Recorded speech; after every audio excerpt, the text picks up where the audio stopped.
Good news, everyone! Today we're here to talk about Ataccama Workflows. Workflows are a powerful tool that companies can use to facilitate the handling of data management processes.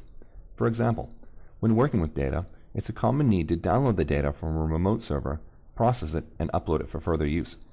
Over the next couple minutes, I'll explain how to create a workflow here which does just that.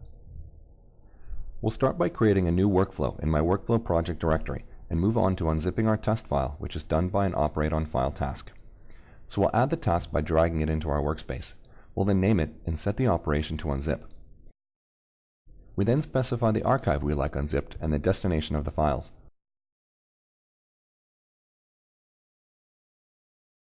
I'll now run the workflow and we can see that the contents of the zip have been extracted here. Next, we'll configure the workflow to run two DQC plans to process the files that we've unzipped. So we'll drop in our run DQC tasks and add the connections so that they run in parallel. We'll then name the tasks and specify the plans that we'd like them to run. While DQC plans have the power for much more, these example plans will generate new versions of the files to our output folder and add _process to the file name.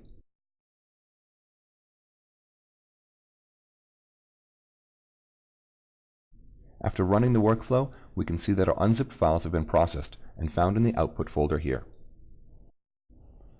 Now that we've successfully unzipped our text files and processed them with DQC, all that's left to do is zip them back up and upload them. But before doing so, we'll add a synchronize task, which waits for all previous tasks to be completed so that our files don't get zipped up before they're ready. We'll then add the operate on file task. Here, we set the operation to zip and specify the files to be zipped, which we stored in our output directory. We then configure the name and location of the archive.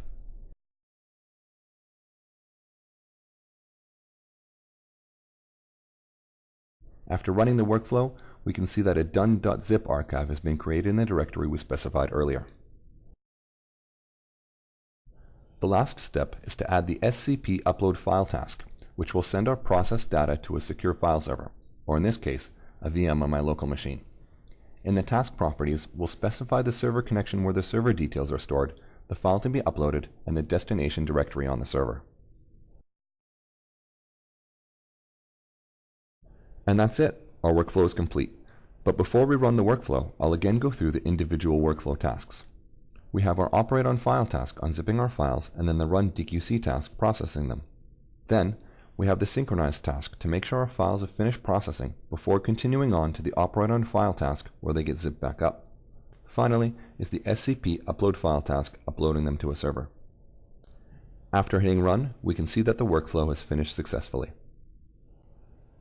If you have any questions regarding this video or feel that any parts could use clarification, be sure to let us know and we'll gladly build on it. For now, this is the end of our workflow video, but don't forget to check out our integrated workflow tutorials from within DQC. Thanks for watching and have a great day.